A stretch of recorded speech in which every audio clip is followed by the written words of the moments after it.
Hey everyone, welcome to Let's Learn Algorithms.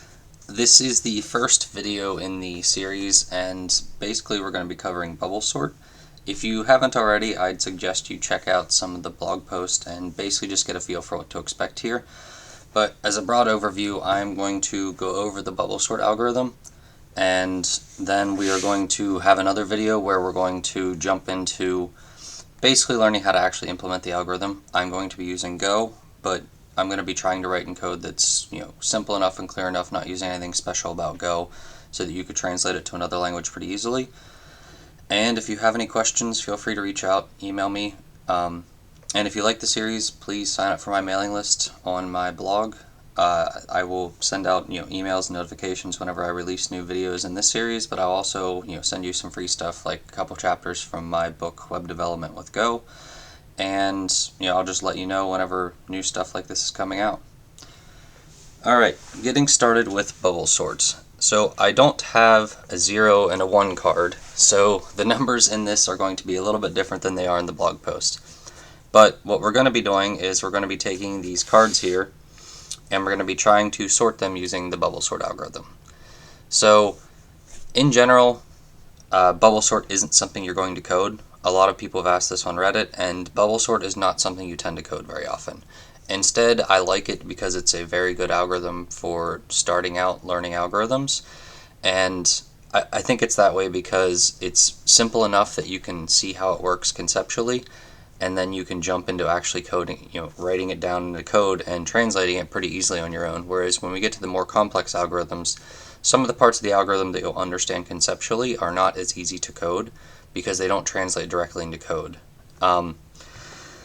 So yeah, as a result, you kind of need to get practiced and get used to this sort of stuff and build your way up to the harder algorithms and actually code all of them along the way. So I said this is a sorting algorithm. Sorting basically just means that you're going to take a list and put it into some specific order.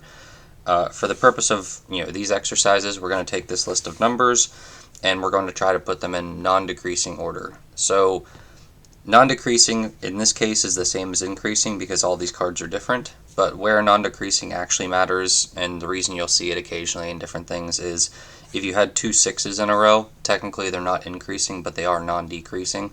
So that's why a lot of textbooks and things like that will use non-decreasing instead of increasing, because it's technically correct.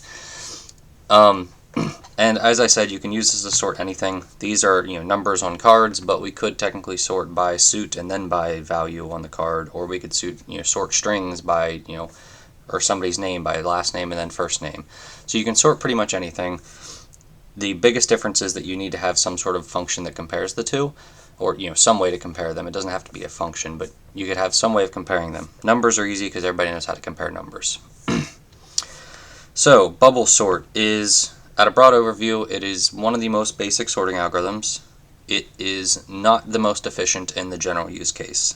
We'll talk about that a little bit later, but there are other sorting algorithms that are faster, and those are the ones that are probably built into your standard libraries for whatever programming language you use. So that's why in general you won't actually code this and you won't use it, because it's not generally faster than any other sorting algorithm, and it's just not worth using anything that you wrote over a standard library most of the time. But what it is good for is when you have lists that are nearly sorted. So I'll show you that a little bit later, but if you have a list that's almost in sorted order, bubble sort works really well because it can terminate early, and it can basically just quickly get the numbers that are out of place into order and then stop running, whereas quicksort doesn't really have a way to terminate early. It instead has to continue running the entire algorithm even if different parts of it were, a good chunk of the list was already sorted. Alright, so how does it work? We're going to demonstrate with these cards, like I said, and we're going to start with, so the first thing you do with the algorithm is you make a pass across the entire list, and you do this looking at pairs of numbers. So you start with the first pair, so I'm going to point to these two cards. This is what I'm calling the first consecutive pair. So this would be the second consecutive pair, the third consecutive pair, the fourth, and then the fifth. One thing to note is that as we go through this algorithm, we're going to be moving cards around. So whenever I say the second consecutive pair, I don't actually mean these two cards, I mean whatever cards are in these two positions. Alright, so looking at the first pair, we have a 7 and a 6. So the first thing you want to do is, well, I should say this first. We are sorting the cards from lowest over here to highest over here. I won't point up top. So that means that we are trying to move the 7 all the way down here. So when we look at these two, the first question we're going to ask is this first card in the pair greater than the second card in the pair? So in this case, yes, 7 is greater than 6, so we're going to swap these two cards.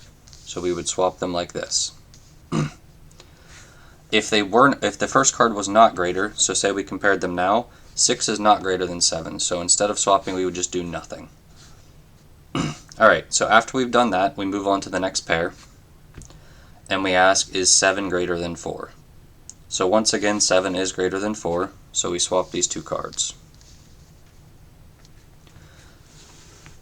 Alright, so now we're going to continue doing this. We'll go to the next pair. 7 is again greater than 5, so we'll swap these two. And then we will move to the next pair. 7 is greater than 3, so we will swap these two. And finally we'll move to the last pair, and we'll see that 7 is greater than 2, so we do swap these two.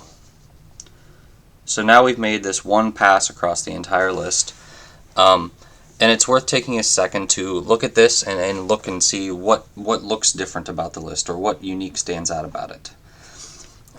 So the thing that basically happens during bubble sort is that every time you do a pass, the largest card that is not in its correct position will get moved to its correct position. So in this case, the 7 was in the wrong spot, and it got moved to its final position, which is at the very end of the list.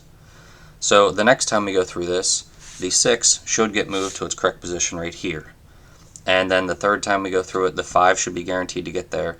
And some of these cards might get moved to their correct position before that corresponding pass. So when that happens, just the next card that's not in position will get there. So basically this means that every single time we do a pass, we're guaranteed to get at least one card into the correct position. So take a second. How many times do you think we have to go through this entire list, doing this algorithm, or doing this pass, before we actually get a fully sorted list? So the answer in this case is we need to go at least, or potentially 6 times. Technically it's 5, because once the 5th card is in place, we know the first one's in place. But the more important part is that it is, whatever the size of the list is how many times you are going to need to go through the list, potentially. Now there are ways to optimize this that we'll discuss later, but in general, you could potentially have to go through the list. If you have 6 cards like we do, you could have to go through it 6 times. If you have 20 cards, you could have to do this same algorithm 20 different times.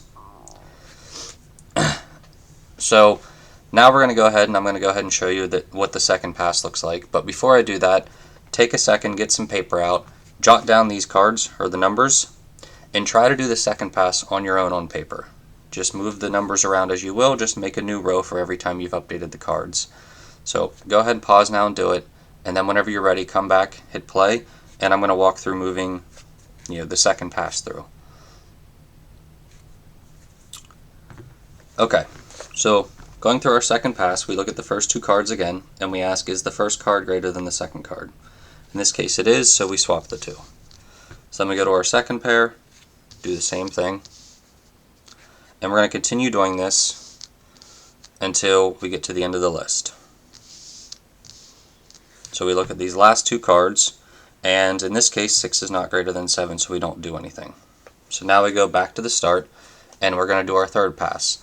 I'm just going to do the 3rd, 4th, and 5th pass quickly, so that we can just get the whole list sorted. But you should see that I'm doing the exact same thing that I described above. I'm just going through the list comparing pairs. Alright, so these 2 do not swap. These do swap. And then these do swap as well. And then we would continue looking at the rest of our list. These don't swap. These don't swap. So going back to the start, we'll do the same thing. These do swap. These don't. These do not. And these do not. So then we go to the start of our list and we look at these 2, and they do swap. Then we continue through the rest of our list, and nothing's going to swap.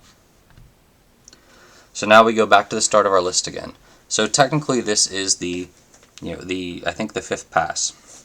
But when you look at these 2, we'll notice that these 2 are in place, so they don't swap. We go through the entire list and nothing swaps. So technically our list was sorted, but our code wouldn't actually know that. So a lot of the times you'll have your code still go through the entire list to make sure, to see if anything swaps. And that's how you sort of detect if the list is sorted.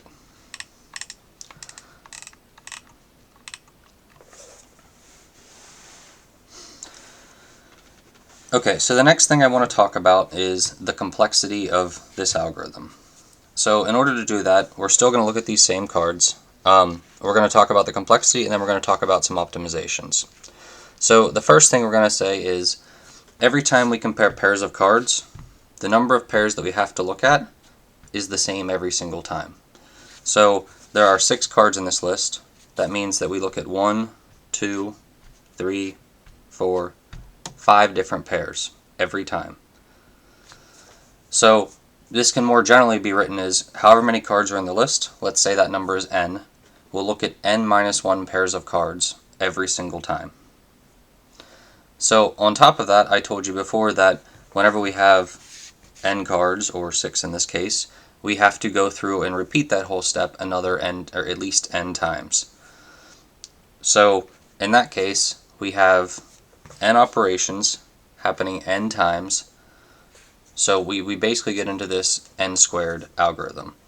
So if you haven't ever done Big O, you're probably thinking like n minus 1 is not the same as n, and some other things like that. So the first thing I suggest you do is go to the blog. I linked to another article that talks about Big O.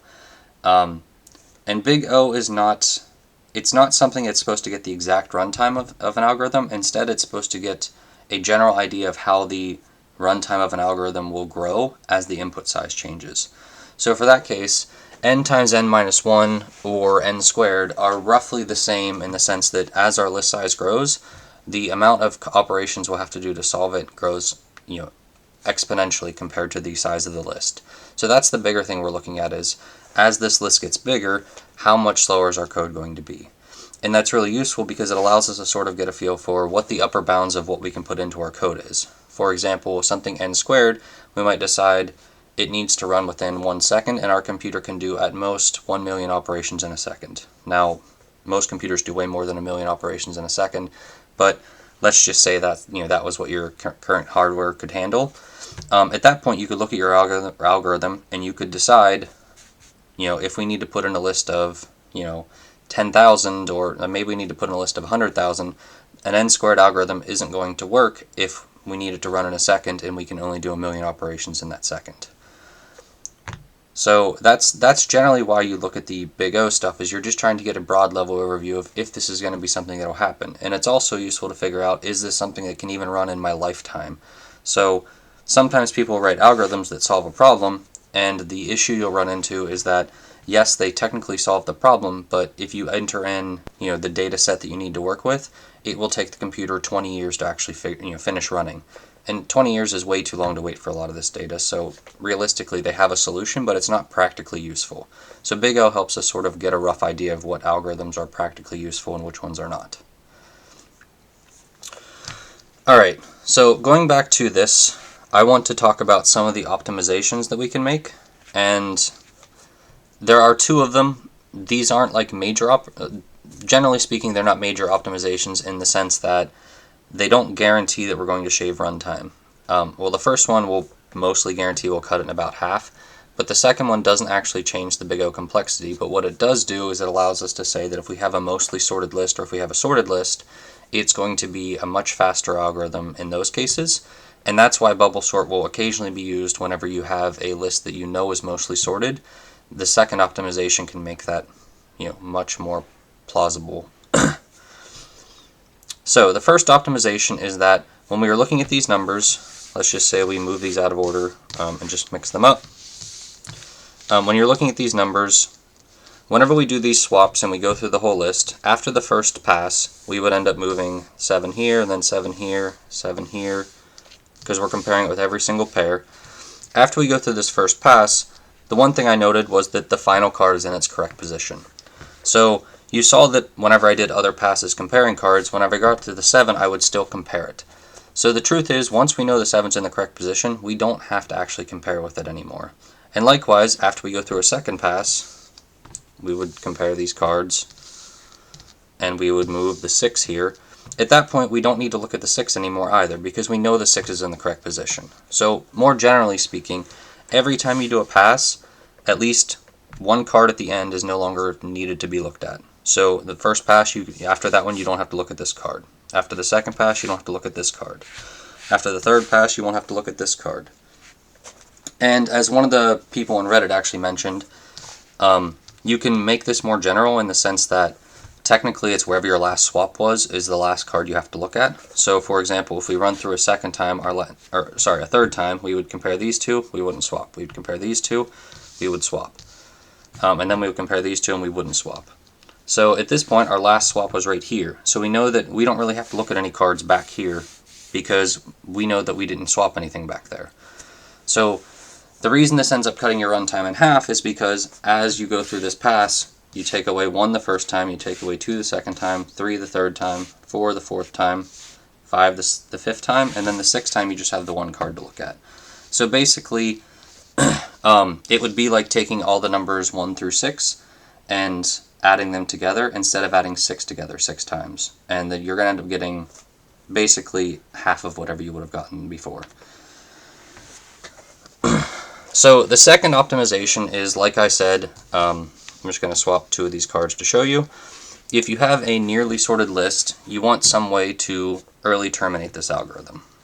And this is what the second optimization is all about. So as we go through this list, we're comparing numbers, and in this case we're going to swap 2. So we go through, and that was the last swap. So we do our second pass, and we look at these, and the second time through we realize that none of these cards need to be swapped. They're all in order.